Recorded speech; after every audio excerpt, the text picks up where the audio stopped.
On a parlé du terrain, avec des petits vers de terre qui fertilisaient la terre.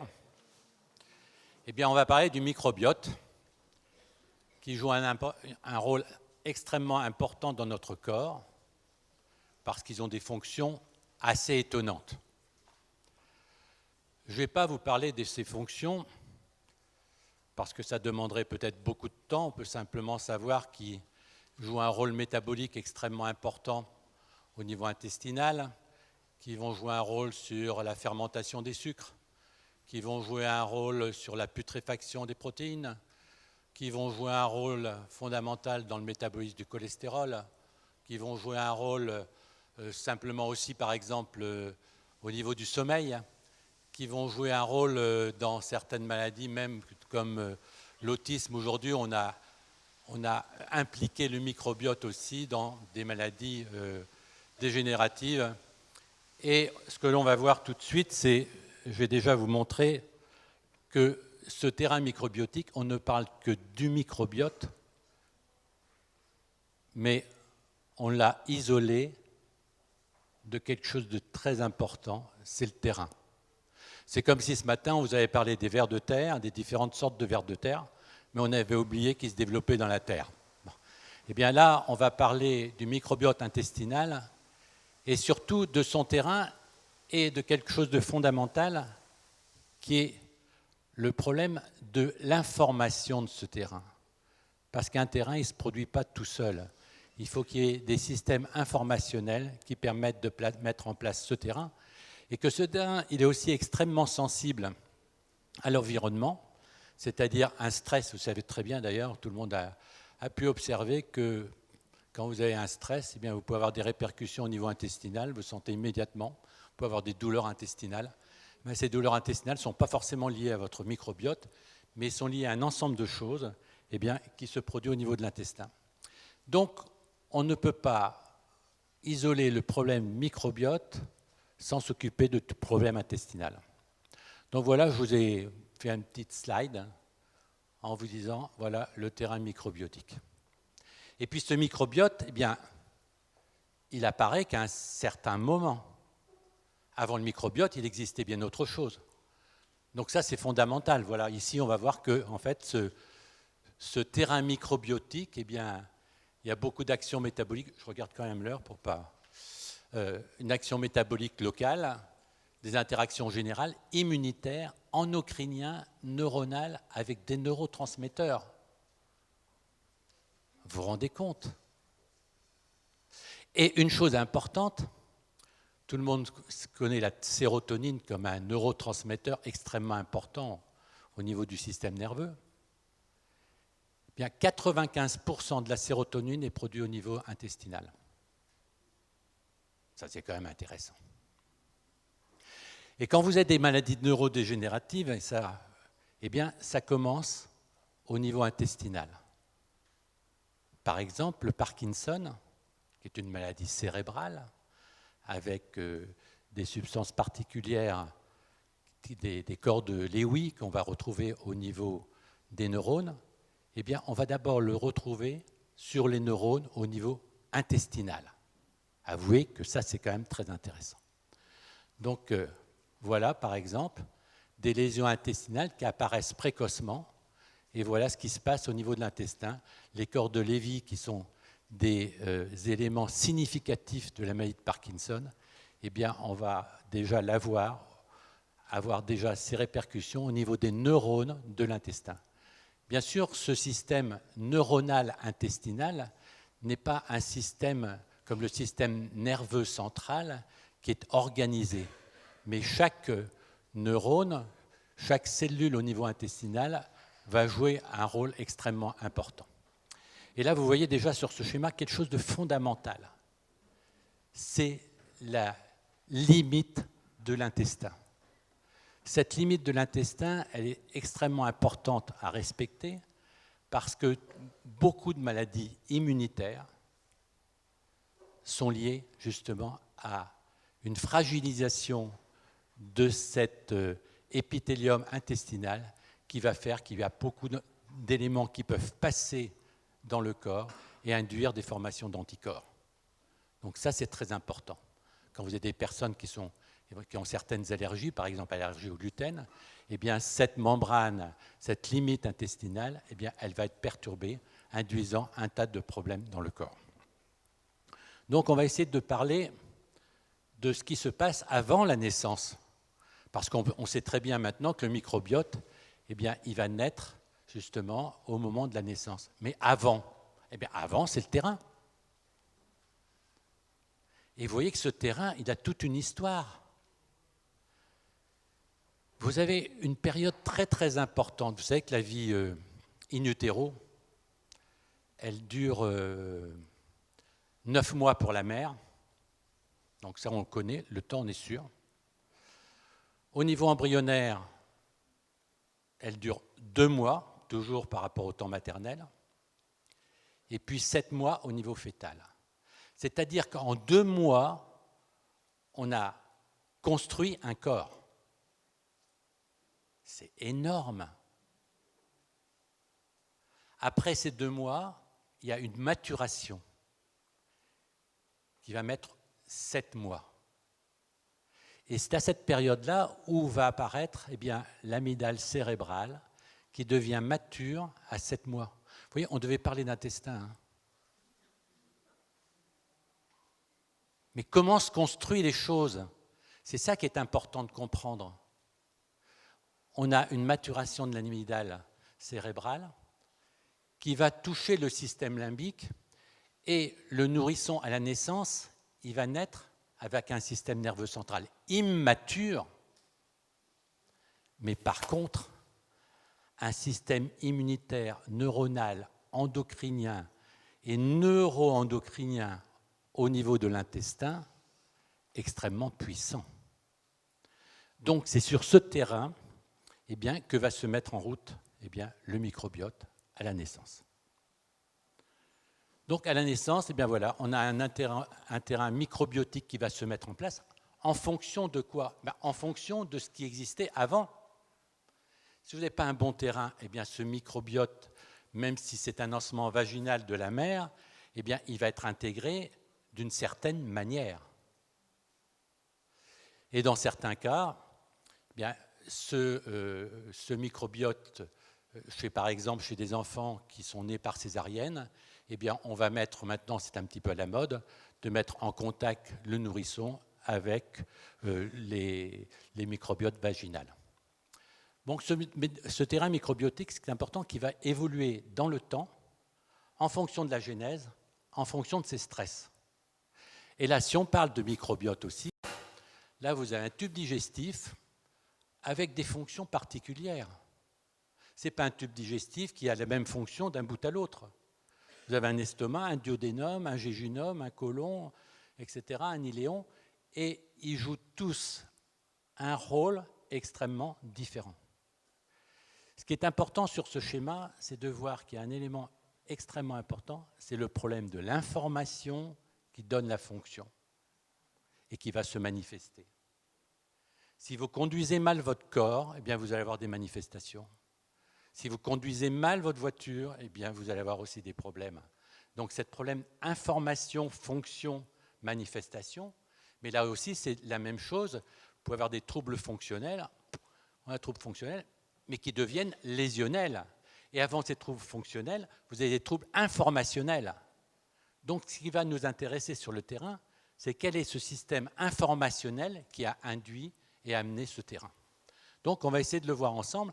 Et vous allez voir que vous parlez de terrain, on est obligé de parler de quelque chose de beaucoup plus complexe et à la fois de beaucoup plus simple. Parce que vous voyez sur ce schéma, on voit par exemple des petites couleurs, le rouge pour l'estomac, etc. C'est-à-dire que les courants vitaux qui vont mettre en route un estomac, un iléon, un jéjunum, sont tout à fait différents. Donc, voilà nos bactéries. Je ne vais pas vous les décrire. Mais ce qui est important, c'est qu'il y a un chef d'orchestre. C'est vous le chef d'orchestre. Et chaque bactérie, elle a des fonctions. Vous avez vu dans le terrain là, qu'on a vu tout à l'heure, il y a des vermicules, il y a un tas de petites bestioles différentes qui ont chacun leur importance et qui sont dans une unité. Donc vous avez un chef d'orchestre, allons-y. les Vermicucoris féminis, allez-y, les Cyanobacteria, ce sont chacun des instruments. Et quand vous avez un orchestre, ben, il faut que tout le monde fonctionne avec un chef d'orchestre. Si vous commencez à en avoir un qui fait des couacs dans l'orchestre, ça peut être contagieux. Alors il y a un qui fait couac, deuxième il fait couac, troisième il fait couac. Et puis il va y avoir des éléments qui vont venir se fixer. Donc on dit qu'il y a une eubiose, c'est-à-dire que en fait, tous ces micro-organismes fonctionnent dans une unité. Et puis on a des dysbioses, c'est-à-dire qu'on va avoir des bactéries qui vont venir se mettre et vouloir prendre pour pouvoir prendre la place des autres, etc. Et donc prendre le pouvoir sur les autres. Et à partir de là, cette dysbiose va engendrer un nombre de perturbations et le chef d'orchestre, eh bien, il va être perturbé.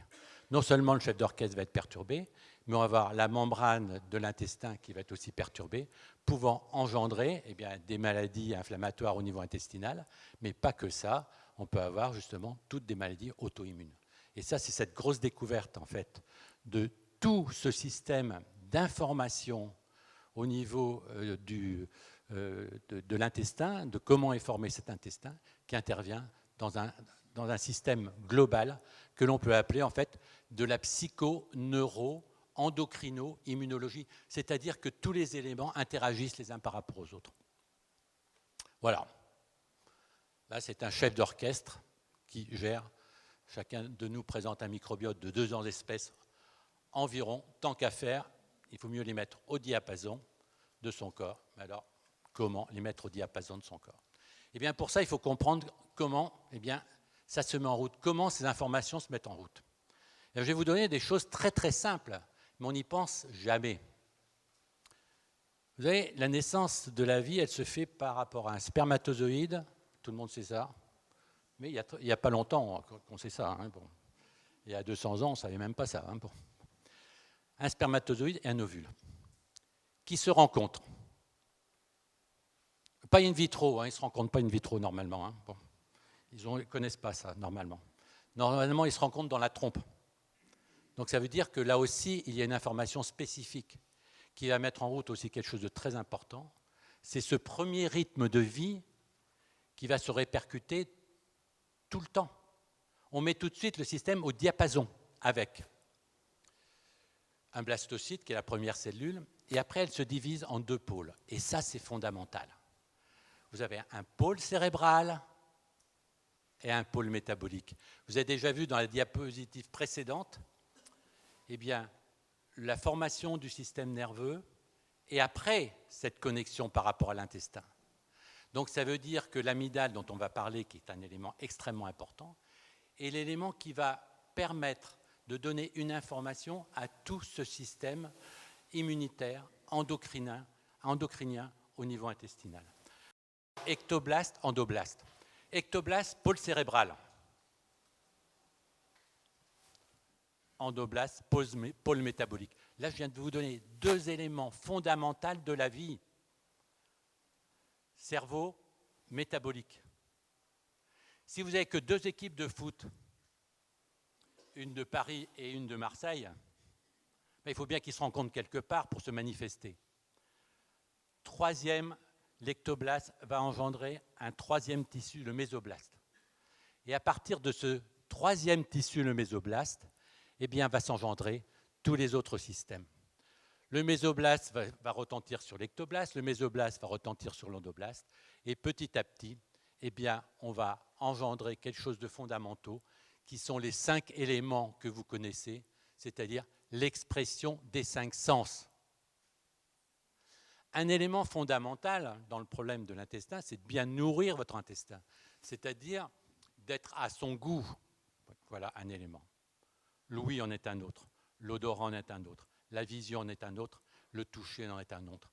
Vous voyez déjà immédiatement que si vous avez des perturbations de votre existence, de votre goût, que vous n'êtes pas bien inséré, que vous avez des peurs, que vous avez des stress, eh bien vous allez avoir des répercussions qui vont se faire au niveau du microbiote, mais aussi au niveau intestinal. Eh bien, ça, on le retrouve, vous voyez, voilà, comment ça va se constituer. Ectoblaste, je dis, c'est pôle cérébral, pôle métabolique, et l'interface de ces deux éléments, qui est l'élément de communication. Regardez comme c'est amusant. Le mésoblast, ça va vous donner les muscles, ça va vous donner les os, ça va vous donner le cœur, ça va vous donner tous ces éléments de communication entre ces deux pôles, un pôle cérébral et un pôle métabolique. Et ça, on va le retrouver, au niveau du système nerveux central, mais on va le retrouver au niveau de l'intestin, avec ce que je viens de vous expliquer, le système immunitaire. Le système immunitaire intestinal, il est énorme. Vous avez deux types de lymphocytes, mais qui interagissent, qui vont former des cytokines, qui vont former un tas d'éléments qui jouent un rôle très important au niveau intestinal. Alors vous voyez que le microbiote, il interagit avec tout ça. La neurogénèse, on a parlé de ces neurones qui existent et qui peuvent se perturber, par exemple dans le Parkinson. Le tube digestif, qui est vraiment l'élément métabolique principal, mais aussi le système endocrinien. Donc voilà déjà mis en place le terrain par rapport au microbiote. Voilà, ça c'était simplement pour vous dire que tout est information épigénétique. Aujourd'hui en génétique, on a trouvé beaucoup de choses. Mais ce qui est important, c'est l'excitation qui met en route le système. La génétique, aujourd'hui, on a tout découvert. Mais l'épigénétique, ce qui permet de mettre en action la génétique. Phénomène épigénétique, c'est toutes les relations environnementaux. C'est-à-dire que, par exemple, au niveau chromosomique, vous avez le chromatine et l'hétérochromatine. L'hétérochromatine, c'est l'élément qui se trouve en périphérie et qui capte les informations en périphérie et qui va retentir et qui peut retentir à un moment sur le système génétique, c'est-à-dire le système de coding. Donc, voilà, de temps en temps, voilà ce qui arrive. La cata. Voilà. Si on ne drive plus les courants vitaux qui régissent l'équilibre du corps, ben voilà, le chef d'orchestre il a perdu sa baguette, voilà, etc. Donc, comment donc aider cet homme qui n'est plus en harmonie avec son microbiote et aider son autorégulation cellulaire?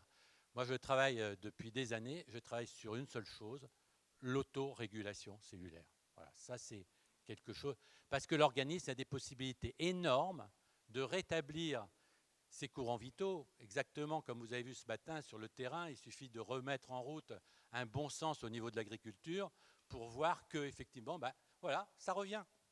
On retrouve une autorégulation dans le corps. Donc il faut avoir une action non pas contre, mais pour. Pas contre la maladie, mais pour la santé.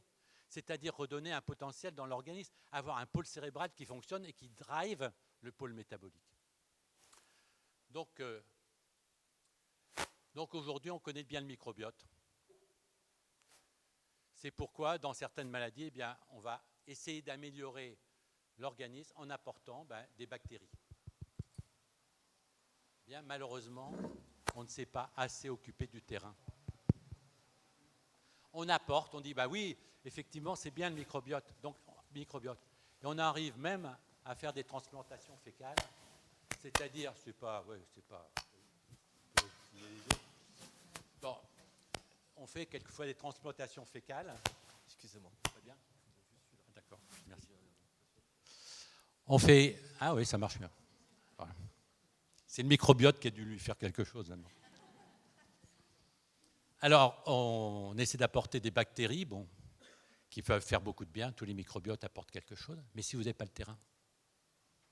Alors, puisqu'on n'y arrive pas toujours, on a recours à des transplantations fécales pour essayer d'améliorer l'intestin, parce que vous avez des maladies inflammatoires chroniques au niveau de l'intestin qui sont dramatiques.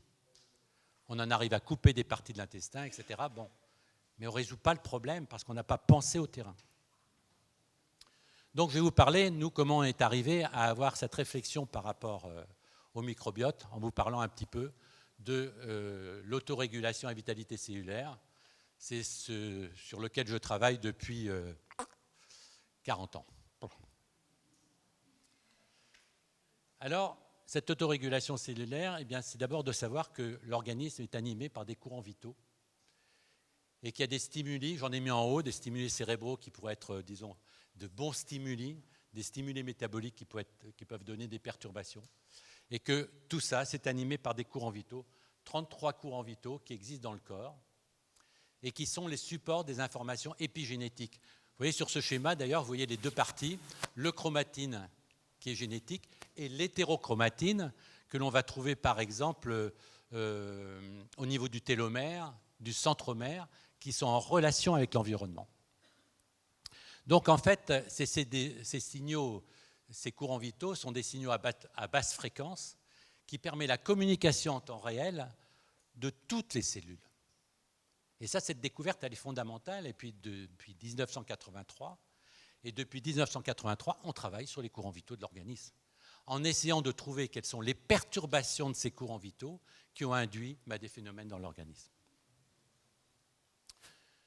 Donc il y a eu des découvertes intéressantes sur les signaux électromagnétiques comme Pop, Montagnier, l'identification du rôle des métaux dans la régulation des activités cellulaires, et en particulier Georges Lakhovsky, certains connaissent un peu les travaux de Georges Lakhovsky, et puis surtout d'Emilio da Giudice, c'est-à-dire toutes ces récentes découvertes ont montré que ces métaux, cette relation des métaux permettait d'activer des courants vitaux dans l'organisme.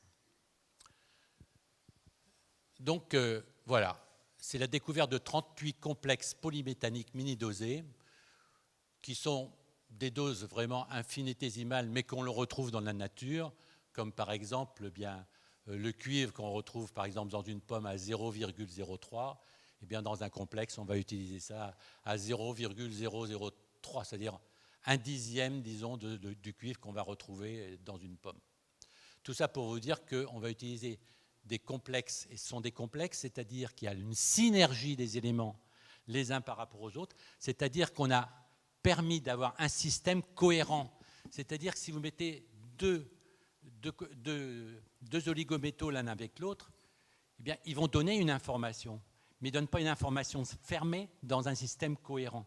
Et ça, c'est toutes les découvertes qui ont été faites en physique quantique, c'est qu'il faut que cette synergie des éléments, ce soit un système cohérent. Donc voilà, la découverte de ces 33 courants vitaux qui sont l'élément de communication de toutes les cellules les unes par rapport aux autres. Et ce qui est intéressant, c'est que là, on différencie complètement l'homme et la femme. C'est important, c'est la vie. Il y a des courants fondamentaux au niveau féminin, il y a des courants fondamentaux au niveau masculin. Il y a bien sûr une relation de l'un par rapport à l'autre. L'utérus chez la femme, la prostate chez l'homme. Le corps vaginal chez la femme, le corps érectile chez l'homme. Donc il y a une communication qui se fait, et ça c'est essentiel, pour retrouver chez la femme toute son expression féminine au niveau de toutes les cellules, qui sont XX, qu'on le veuille ou non, et chez l'homme, toutes ces informations au niveau cellulaire qui sont XY, différentes.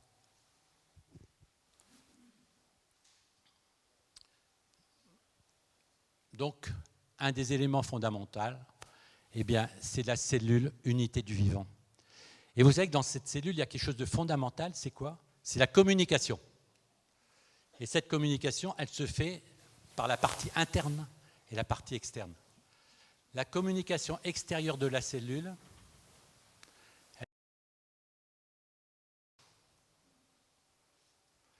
la communication interne, elle se fait à l'intérieur. Vous voyez encore là deux pôles, pôle cérébral, pôle métabolique. La communication, elle se fait là. C'est très important parce que dans un problème intestinal, il faut accéder à une communication extérieure, pas une implosion intérieure. Il faut que les deux systèmes se reconnaissent. Par exemple, les oméga 3. Entendu parler des oméga 3? Oméga 3, oméga 6. Oméga 3 va renforcer le système cérébral, les oméga 6 le système métabolique. Si vous ne donnez que des oméga 3, oui maintenant il faut donner des oméga 3. Mais si vous ne donnez que des oméga 3 à un nourrisson, il ne grossira jamais. Mais si vous lui donnez des oméga 6, il va grossir, mais pas trop. Parce que sinon, on descend dans le système métabolique, et si on descend trop profondément dans le système métabolique, on a des processus inflammatoires. Donc vous voyez que cet équilibre du haut, pôle cérébral, pôle métabolique, si vous avez retenu que ça, vous avez retenu une chose essentielle, l'équilibre du yin et du yang. Deux éléments fondamentaux qui s'expriment au niveau de la cellule, mais qui s'expriment d'une façon globale dans la communication humaine. Donc, double couche à respecter, fondamentale. Revoilà nos amis, les courants vitaux, qui interagissent les uns par rapport aux autres. Voilà avec quoi on joue. 38 complexes polymétalliques que l'on utilise depuis 1983, les mêmes, pas un de plus. Ça veut dire que si on utilise ces mêmes complexes et qu'on n'en a pas un de plus, eh bien c'est qu'on utilise un langage qui est le corps comprend. Et toutes les recherches qui se font aujourd'hui, ce n'est pas ça, ce n'est pas les outils, mais c'est petit à petit de comprendre quels sont les mécanismes au niveau de l'humain. Et comme on a des outils, eh bien on va utiliser ces outils de différentes manières. Et en fait, sachant que l'environnement interagit avec notre potentiel vital, eh bien on va rechercher quelles sont les informations épigénétiques qui se sont inscrites au niveau cellulaire pour pouvoir les récupérer et permettre quoi, cette autorégulation. Parce qu'en fait, l'organisme est capable de s'autoréguler, mais encore faut-il lui donner les informations. Donc voilà, ça c'est les 5 éléments que vous connaissez, qu'on va retrouver au niveau avec quelque chose de très important pour le microbiote, c'est le poumon et le côlon. Vous savez que le poumon, ça sert à quelque chose, hein, ça sert à respirer. Le nez, vous savez, l'inspiration, le nez il est orienté vers le bas, à ce que je sache.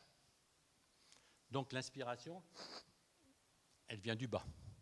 Reconnaître sa réalité. Et le côlon, ben, il est ici, c'est l'inspiration qui permet de s'organiser. Vous voyez déjà que dans ce système poumon-côlon, eh bien, on va avoir des perturbations intestinales. Donc ça, c'est le terrain. Donc il va falloir rétablir, améliorer ce terrain éventuellement au niveau intestinal pour avoir une amélioration aussi du microbiote. Donc voilà, je vous refais nos petits 36 avec des petits cercles sur le poumon côlon, d'autres éléments comme l'intestin grêle, etc., l'estomac, le pancréas, bien sûr, qui vont interférer, puisque tout interfère les uns avec les autres. Donc ça, c'est quelque chose de très très important. Voilà le poumon. Inspiration, organisation. Vous voyez cet élément du poumon et du côlon est quelque chose de très très très important. Et là, sur cet intestin, eh bien, on va avoir effectivement des microbiotes complètement différents au niveau de la bouche, avec des courants vitaux qui sont différents, au niveau de l'estomac, au niveau du duodénum, du jéjunum, etc. Donc tous ces éléments-là interagissent les uns avec les autres. Donc en nutriponcture, comment on va se servir de ça ? Ben, on va se servir d'une façon très simple. On va activer quelque chose et puis on va activer des courants vitaux derrière. Vous pouvez activer tout ce que vous voulez. Très facile. Ce que vous voulez. Vous avez un peu le foie perturbé, on va rajouter ça. Vous avez un peu le cœur perturbé, vous allez rajouter ces courants vitaux. On ne fait qu'activer. Ça, jusqu'en 1995, on ne connaissait quasiment que ça. Les nutris étaient les mêmes, mais on ne connaissait que ça. À partir de 1995, eh bien, on a commencé à travailler sur les mémoires cellulaires. C'est-à-dire, on va utiliser ces complexes polymétalliques dans un ordre précis qui délivre une phrase dans l'organisme et que l'on va pouvoir vérifier si cette phrase est juste. C'est-à-dire que si elle est intégrée. Or, la vie, c'est un tas d'étapes évolutives qui vont faire que ces étapes ont été intégrées ou non intégrées. Donc on peut vérifier que cette étape évolutive a été intégrée, aucun intérêt à s'en occuper. Par contre, on va pouvoir découvrir que cette étape évolutive n'a pas été intégrée et on va rétablir ce système informationnel. Vous voyez ici, on a le système métabolique qu'on voit en haut, donc métabolique, et on va le récupérer en rééquilibrant cette information cérébrale. Lorsqu'il y a un stress, lorsqu'il y a une mémoire inscrite dans un organisme, qui peut être des mémoires profondes, qui peut être des stress très profonds, eh bien, on va pouvoir aller les récupérer. Vous voyez, par exemple, un drame comme un deuil. Les personnes, après un deuil, eh bien, elles ne sont pas bien. Ils vont induire des perturbations. Pourquoi ? Parce qu'on ne reconnaît pas la mort. On ne reconnaît pas la séparation de corps. Et ça existe aussi dans un divorce. Après un divorce, vous pouvez avoir ce genre de choses. Donc, nous, on a fait une étude sur la rectocolite en 2002. Donc là, on est dans quelque chose de vraiment d'une recherche qui a été faite. Et on a obtenu 70% de résultats. Simplement en travaillant sur cette relation des courants vitaux qui correspondent aux poumons et du côlon. Et une séquence spécifique qui est inscrite ici, qui correspond à un stade dont je vais vous parler, c'est le stade anal. Vous vous souvenez peut-être que le stade oral, le stade anal, voilà, de motricité, et après on passe au génital. Ça, c'est la première partie de l'enfance qui se termine à 6 ans. Voilà, et qui est un élément fondamental parce que cette première enfance, eh bien, elle va se répercuter à la puberté, elle va se répercuter à l'âge adulte, et que tous ces temps différents dans le corps, ils sont en interaction les uns par rapport aux autres. Donc, à l'origine de manifestations psychosomatiques, eh bien, il existe des stress. Eh bien, ces stress, eh bien, c'est ce que nous savons faire, c'est de permettre cette autorégulation par rapport, grâce au rôle de la nutriponcture. Par exemple, une agression physique, un avortement peut donner des problèmes très très profonds. Même un avortement spontané qui est spontané. Les enfants qui vont arriver derrière, eh bien, ils ne vont pas se trouver reconnus par la mère, alors que la mère, elle va donner tout son effort. Pourquoi ? Parce qu'il n'y a pas eu un accomplissement complet. On va redonner la séquence à la mère et immédiatement la communication va changer. Et ça, on a des enregistrements là-dessus, avant, après, changement complet. Bon, un viol, c'est pareil, vous voyez, un viol, on va crier toute une vie, mais un viol, c'est une perte de son intégrité. Mais tant qu'on n'a pas reconnu, et c'est un déni complet de ce qui a pu se passer, eh bien, il faut sortir de ça, le reconnaître, et après, c'est fini. Le souvenir, on l'aura, mais c'est fini. Il n'y aura plus d'interaction. C'est des mémoires profondes qui peuvent vraiment perturber et induire des perturbations au niveau immunitaire, bien sûr, donc aussi au niveau microbiotique. Donc, je repars sur ce terrain microbiotique. Donc, vous voyez, toutes les interactions qui peuvent exister par rapport à ça. Et c'est grâce à la nutriponcture qu'on a des informations spécifiques par rapport à chaque niveau. Par exemple, au niveau des lymphocytes, au niveau immunitaire, au niveau de l'intestin, vous avez 2 sortes de lymphocytes. Des lymphocytes Lie, des plaques de Peyer. Eh bien, on peut avoir des actions spécifiques par rapport à certains secteurs. Et c'est ce qui fait que le microbiote, après, ça va fonctionner. C'est-à-dire que vous allez redonner des microbiotes, ils vont être intégrés parce que le terrain a été modifié, qui s'autorégulait. Voilà. Là-dessus, je vous ai mis l'interaction des différentes étapes de la vie qui vont être la constitution du microbiote est issue de toute cette évolution embryonnaire. On a parlé de la fécondation tout à l'heure, pôle cérébral, pôle métabolique, le spermatozoïde ovule. Vous voyez, là aussi, il y a une chose intéressante, c'est que les spermatozoïdes, ils se reconstituent tout le temps en permanence.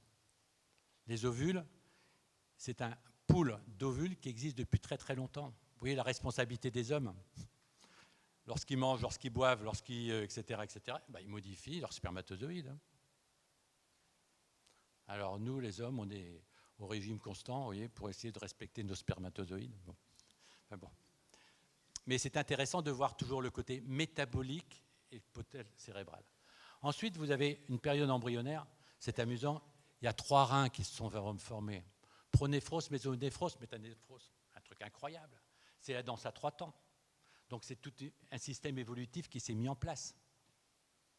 Ensuite, eh bien, on va voir cette période, disons, au niveau de la période fœtale, qui est fondamentale, avec la construction de l'amygdale.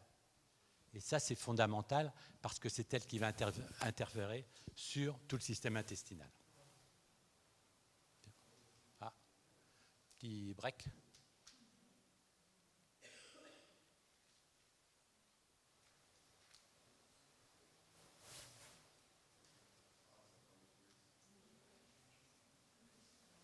Ah, tiens, c'est lui. C'est pas un microbiote qui arrive.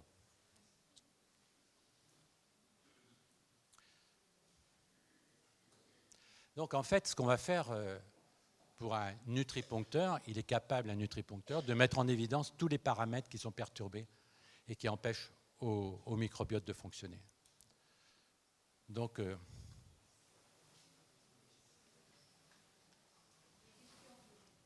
une question, oui.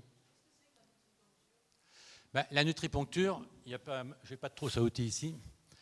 La nutriponcture, on va utiliser la nutriponcture permet de réguler des courants vitaux dans l'organisme. C'est-à-dire, on ne va pas agir contre quelque chose, mais lorsqu'on a par exemple une manifestation clinique, cette manifestation clinique n'est que l'aboutissement de désordres d'information. Donc, on va travailler sur des désordres d'information qui vont résoudre le problème clinique. Par exemple, on vient de faire une expérimentation très importante sur l'endométriose. L'endométriose, c'est vraiment quelque chose de terrible pour les femmes qui souffrent d'endométriose parce qu'il n'y a aucune solution. À part morphine, quand il y a des morphines ou des antalgiques lorsqu'il y a des douleurs atroces, mais il n'y a rien. On vient de faire une expérimentation en sachant en découvrant que c'était des courants vitaux particuliers, et en particulier des informations spécifiques de la période embryonnaire.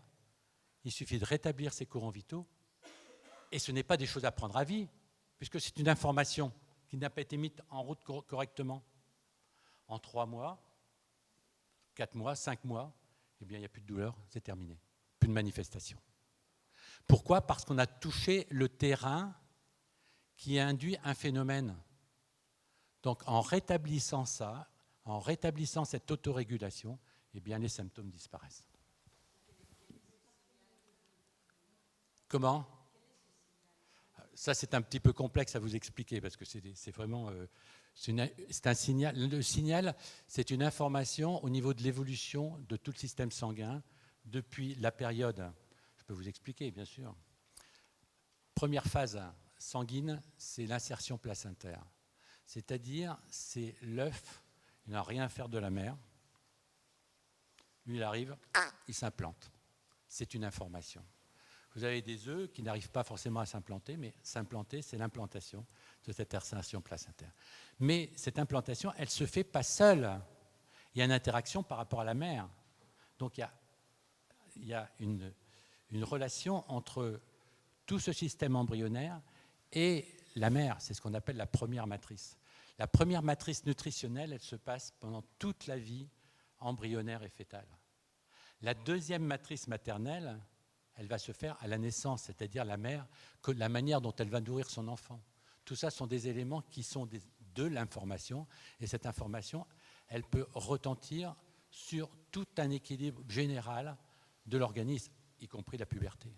Donc toutes ces étapes, on a pu les mettre en évidence, et quand on a certaines pathologies, eh bien on va voir que ces certaines pathologies, elles sont liées à des perturbations informationnelles d'un état. Il suffit de remettre ça et de voir les éléments qui vont se perturber, qui vont se remettre en place. Donc voilà. Donc vous avez dit que cette amygdale a été extrêmement importante. La première matrice, je viens de vous en parler, c'est la première nutrition maternelle par rapport à l'embryon et par rapport au fœtus. Le premier rythme de vie, c'est cette rencontre du spermatozoïde et d'un ovule qui va donner un premier rythme à tout l'organisme. Première matrice maternelle qui va permettre la maturation de l'amygdale. Et cette maturation de l'amygdale, elle va se faire à 7 mois ou 8 mois, l'amygdale est mature. Et à partir d'une amygdale mature, eh bien, il va y avoir une induction qui va se faire sur la commande limbique. Donc le bébé, quand il va naître, il va avoir une amygdale qui fonctionne, il va avoir une commande limbique, il va avoir un hypothalamus et surtout un cerveau entérique. C'est-à-dire que le nourrisson, il ne réagit pas avec son système nerveux central, il réagit avec son système intestinal, avec son système endocrinien, avec son système immunitaire. C'est énorme. Et ça, c'est des découvertes que l'on peut mettre en évidence, parce qu'en nutriponcture, on va utiliser effectivement, bien voilà la trousse à outils. Avec cette trousse à outils, eh bien, on a tout le système informationnel. C'est comme si on avait un tableau d'ordinateur sur lequel on va utiliser dans un ordre spécifique des informations. Et si l'ordre n'est pas juste, ça ne marchera pas. Et puis, il ne faut pas jouer à ça. C'est-à-dire qu'on donne une information juste qui donne une réponse dans l'organisme. C'est ça qui est extraordinaire. Et c'est, je veux dire, moi je connais ça quand même depuis quelques années et je suis toujours étonné des résultats qu'on obtient. Et surtout des nouvelles découvertes, parce que moi ce qui m'intéresse, ce n'est pas les résultats qu'on obtient, ce qui m'intéresse, c'est les découvertes. Parce que lorsqu'on obtient, par exemple, dans l'endométriose 70% de résultats, moi ça ne me satisfait pas du tout. C'est les 30% qui m'intéressent, parce que là justement, j'ai eu une personne chez qui le résultat n'a pas été bon, et que malgré ce protocole qui était magnifique, eh bien, elle avait encore des douleurs. Et grâce à elle, j'ai pu dire, il y a cette information qu'on n'avait pas vue. Donc grâce à cette personne, j'espère que le score va monter beaucoup plus haut, parce qu'effectivement, on a trouvé quelque chose qui est vraiment fondamental, et que l'on retrouve chez toutes les femmes. Et ça, je n'avais aucune idée. Mais grâce à cette personne qui, en fin de compte, exprimait ça dans son corps, on a pu le découvrir. C'est ça qui est étonnant. C'est-à-dire que la recherche continue, on a les outils, et bien avec ces outils, on peut continuer la recherche. Donc, amygdale, hypothalamus, comment ? Ah d'accord. Donc, première matrice, amygdale, hypothalamus, commande limbique, cerveau entérique. Et, bien sûr, microbiote. Et cette première matrice, ce qui est très intéressant, c'est qu'elle va jouer aussi un rôle sur la première enfance. Et ça, on n'avait aucune idée de ça, mais aucune idée. On pensait qu'un enfant qui a des perturbations, c'était lié à la mère, à la naissance. Non, c'est lié à la première matrice. Pourquoi on peut dire ça ? Parce que lorsqu'on va travailler sur la première matrice, on va rétablir tout le système qui est derrière. C'est parce qu'on peut le démontrer et démontrer qu'en utilisant les séquences spécifiques de la première matrice, eh bien, les éléments qui sont derrière, ils vont se remettre en place tout seuls. C'est ça qui est intéressant, et c'est pour ça que la démarche en nutriponcture, elle est scientifique, parce qu'elle ne dépend en aucun cas du thérapeute ou du praticien, elle dépend simplement des séquences que l'on va utiliser. Si on utilise de mauvaises séquences, on n'aura aucun résultat, mais si on utilise une information juste, les résultats, on les a. Donc voilà comment aborder les différents éléments. Donc vous voyez, commande limbique du cerveau entérique. Donc si on veut s'occuper vraiment de l'intestin, eh ben voilà. Qu'est-ce qu'on va rechercher ? On va regarder comment le microbiote il s'insère. Il s'insère bien, ben tant mieux. On va lui redonner un peu de microbiote. Ça lui fera que du bien. Il ne s'insère pas, ça veut dire que l'organisme refuse ce microbiote. S'il refuse, c'est qu'il a un terrain qui est perturbé. Donc on va aller en amont. La commande limbique du cerveau entérique, elle correspond à des oméga-3 particuliers. Donc on va essayer de mettre en évidence s'il y a une perturbation de la commande limbique du cerveau entérique. À partir de là, eh bien, on va redonner une information, éventuellement une information au niveau du microbiote, et on va vérifier si, en fin de compte, on a remis en place tout l'équilibre entre commande limbique du cerveau entérique et microbiote intestinal. Voilà comment on peut aborder le terrain au niveau microbiotique avec cette évolution du microbiote qui va se faire au fil du temps, parce que si ce microbiote s'est bien inséré à la naissance, il peut se perturber dans le temps. Pourquoi ? Parce que il y a une interaction constante de tous les systèmes. À un stade de la vie, la troisième matrice de la vie adulte, il peut se passer un tas de choses qui vont induire des perturbations en amont, perturber même éventuellement des éléments qui auraient dû être insérés, comme le soi de l'amygdale, etc., pendant la période fœtale, des perturbations des neurotransmetteurs. Eh bien, si on remet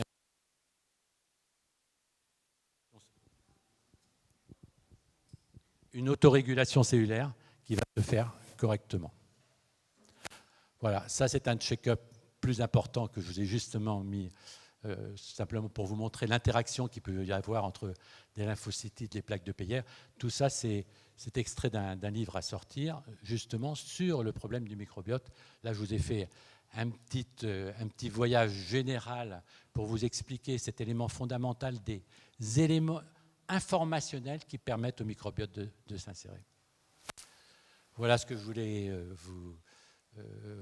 vous expliquer par rapport au microbiote et vous dire que ce qui est important, c'est d'avoir des thérapeutes que ça intéresse et qu'ils aient envie vraiment d'approfondir cette relation de ce qu'est la nutriponcture, c'est-à-dire comment pouvoir rétablir des courants vitaux dans l'organisme de manière à restaurer cet équilibre fondamental qui ne demande qu'à s'exprimer, mais encore faut-il lui donner les moyens d'exister.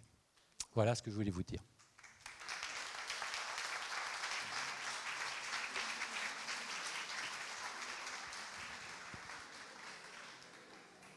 S'il y a quelques questions, oui ?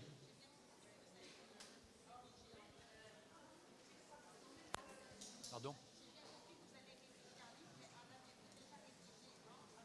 Oui, alors des livres, il y a beaucoup de livres. Il y a Méridien et Nutriponcture. Méridien et Nutriponcture. Vous avez les pulsions vitales. Oui. Les pulsions vitales, vous avez les pulsions vitales aussi.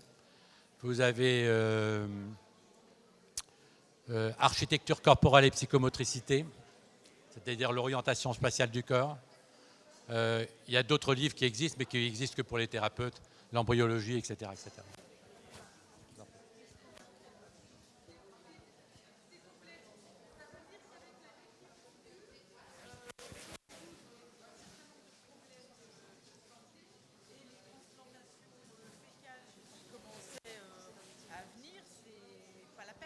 Non, ça sert à... D'abord, il faudrait savoir si ça marche. Et puis, oui, bien sûr, absolument. Mais le terrain, c'est ça qui est avant tout intéressant. Vous voyez, par exemple, là, on n'a pas entendu la question. La question, c'était par rapport à la transplantation fécale dont on parle quand même un peu plus pour rétablir un microbiote de bonne qualité. Peut-être que... Donc la question, c'était est-ce qu'avec ce système-là, il n'y a plus besoin de transplantation fécale et que ça résout tout ? Alors, le problème, c'est justement normalement, c'est l'autorégulation du microbiote qui est fondamentale. Et pour envisager l'autorégulation du microbiote, il faut reprendre tous les éléments en amont, les problèmes de lymphocytes, les problèmes de neurotransmetteurs, etc. Et vous voyez, par exemple, dans les maladies immunitaires, par exemple, là, j'ai une jeune fille qui a une polyarthrite chronique avec du méthotrexate 15 mg par jour depuis des années. Aujourd'hui, elle ne prend plus rien. Même plus de nutri. Ah, le Crohn, c'est pareil. C'est pareil. Mais là, il faut faire un examen clinique précis. Non, le maladie de Crohn, c'est évident. On a des résultats extraordinaires. Ouais. Parce qu'aujourd'hui, on fait comment ? J'ai pas l'expérience. Alors, l'épilepsie, c'est un problème. En général, pour nous, l'épilepsie, c'est deux choses. Il y a un stade anal qui est perturbé. Il y a un Oedipe hétéro qu'on retrouve très, très, très souvent. Ma fille a 26 ans, elle a fait une primo-épilepsie. Elle a été déclarée auto-immune, quelque chose d'auto-immune, donc elle est sous antibiotiques. En fait, je pense que c'était psychologique, le démarrage était psychologique. Le problème, il y a presque toujours, un problème oedipien avec son père. Et il faut le résoudre. Pourquoi ? Parce qu'un problème oedipien, ça touche cervelet, cœur, vésicule biliaire. Ça touche 3 éléments. Vous pouvez avoir des gens, par exemple, qui ont des vertiges continuels. Ces vertiges continuels, la première chose quand on a un thérapeute en nutriponcture, vertige, il faut d'abord qu'il voit s'il n'y a pas un problème oedipien. Si y a un problème oedipien, il le résout en 2 secondes. Non, 15 jours de temps. C'est-à-dire, par exemple, quelqu'un qui a un problème oedipien, en 20-30 jours, c'est terminé, à vie. C'est-à-dire, on a terminé ça. Par exemple, Alzheimer, il y a toujours un problème oedipien, plus un fusionnel maternel ou paternel. Vous n'avez qu'à regarder autour de vous. Peter Falk qui était, Colombo, il était il parle de sa femme, il se trompe complètement. C'est plutôt sa mère qui parle. Donc il a un problème oedipien hyper important. Et vous avez vu comme il était paternaliste, même avec les criminels. Mais ça, ces deux éléments, c'est fondamental. Là, on a traité quelqu'un qui avait un Alzheimer. Là, un miracle qui n'a pas duré. Mais c'est intéressant, parce que ce n'est pas moi qui l'ai vu. Ça, un thérapeute, il y a quelqu'un qui dit, voilà, cette femme, elle a 60 ans, elle a un Alzheimer, elle ne reconnaît plus personne, etc., etc. Et il va voir le thérapeute en question. Il lui dit, pour moi, je ne connais pas grand-chose, mais tu donnes Oedipe hétéro plus fusionnel maternel. Le résultat était instantané. Elle a tout récupéré, tous ses moyens, pendant une semaine. Mais tout récupéré immédiatement. Elle peut téléphoner à ça. Après, c'est retombé. C'est-à-dire qu'il y a des... Ça veut dire qu'il y a des éléments qu'on ne connaît pas complètement, mais vous voyez. Mais, donc, on est dans la prévention. Quelqu'un qui a un problème oedipien, il risque de faire des problèmes cardiaques, il va avoir des problèmes de vertige, il va avoir des problèmes de vésicule. C'est-à-dire que ce problème fondamental qui devrait être résolu à 6 ans, il va se le répercuter toute sa vie. Mais c'est quand même trop fou. Et nous, en nutriponcture, on a toutes ces clés. Et le diagnostic, vous le faites en 5 minutes. Pourquoi ? Parce que c'est un problème de lipides.